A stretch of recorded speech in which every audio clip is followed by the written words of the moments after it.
Imagine you steal something today. Maybe you grab a phone off a table. Maybe you walk out of a store with something tucked under your jacket. Within hours, you are caught. You will see a judge. You will have a lawyer. You will have rights. The system, as flawed as it is, exists to protect you as much as punish you. But 3,000 years ago, none of that existed, and what happened to you instead was far stranger, far harsher, and in some ways, far more fascinating than anything you can imagine. The world 3 millennia ago was not lawless. That is the first thing you need to understand. There were rules, there were courts, there were punishments, but the logic behind all of it was completely different from anything your modern brain is wired to expect. Justice was not about rehabilitation. It was not about fairness in the way you understand fairness. It was about order, fear, and the survival of the group. Babylon had a legal code that was already centuries old 3,000 years ago. The Code of Hammurabi, carved into an 8-foot-tall stone pillar around 1754 BCE, laid out 282 laws governing everything from theft to false accusation to medical malpractice. Scholars like Martha Roth of the Oriental Institute have studied this code for decades. What she found was not a primitive set of rules. It was a sophisticated, structured legal system, one that was also absolutely brutal. The principle running through it was one you have probably heard: an eye for an eye, a tooth for a tooth, but it went further than that phrase suggests. If a builder constructed a house that collapsed and killed the owner, the builder was executed. If the collapse killed the owner's son, the builder's son was executed. Your crime did not just follow you, it followed your children. Justice in ancient Babylon was not personal. It was familial. It was ancestral. You were not just an individual. You were a node in a network, and the punishment radiated outward. Theft in Babylon was not treated lightly. If you stole property from a temple or a palace, the code was clear. You were put to death, and so was the person who received what you stole. The buyer was as guilty as the thief. Receiving stolen goods meant you either knew it was stolen, or you were careless enough not to check. Either way, the law did not care about intent. It cared about outcome. Now move west. Cross the Mediterranean and step into ancient Egypt. The system there was different, but no less severe. Egypt had a concept called ma'at. You need to understand this word because it changes everything. Ma'at was not just a law. It was the cosmic principle of truth, balance, and order. The pharaoh was its guardian. Every judge, every scribe, every official who handled a legal case was acting in the name of Ma'at. Breaking the law was not just a crime against another person. It was a crack in the order of the universe itself. Egyptian courts were called the Kenbet. Local versions handled minor disputes. Major crimes went to the Great Kenbet, presided over by the vizier. Historian John Ray of Cambridge University has written extensively about how Egyptian legal proceedings worked. Witnesses testified, evidence was examined, confessions were recorded on papyrus. The process looked in some ways almost familiar, almost like something you might recognize, but the punishments were not familiar at all.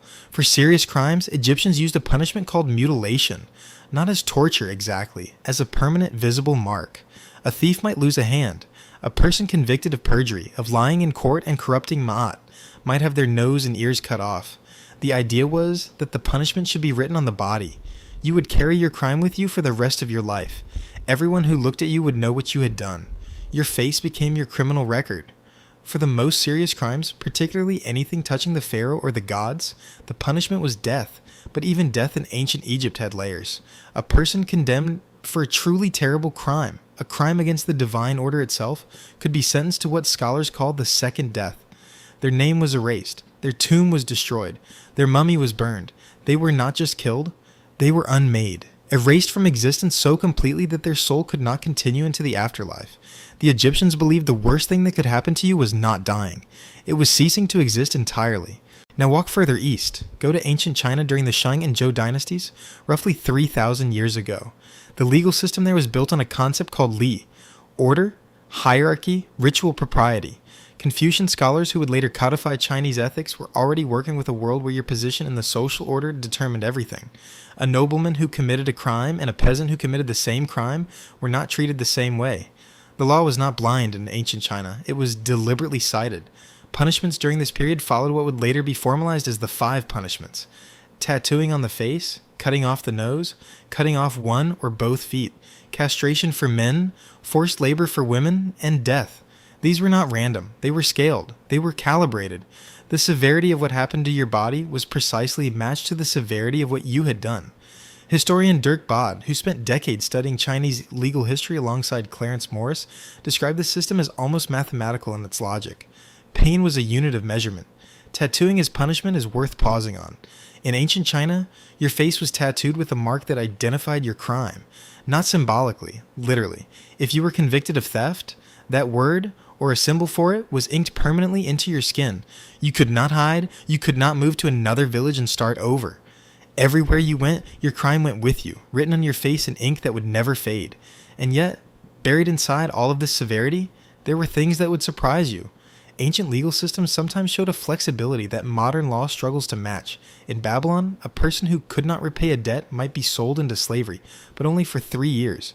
After 3 years, they were freed. The debt was considered paid. There was a limit. In Egypt, a judge who ruled unfairly could lose their position and their nose in the same afternoon. The powerful were not untouchable. Not officially. The ancient Hebrews, whose legal code was forming roughly 3,000 years ago during the period described in the Torah, had cities of refuge. If you accidentally killed someone, you could flee to one of these designated cities. You would be safe there, protected from the dead person's family until your case could be heard fairly. Accidental death was treated differently from murder. Intent mattered in Hebrew law in a way it did not always matter in Babylon. The Torah's legal framework, analyzed at length by scholar Bernard Jackson of Manchester University, reveals a system grappling seriously with questions your own courts still wrestle with. What did the person mean to do? How do we know? Intent, motive, context. These are questions 3,000 years old.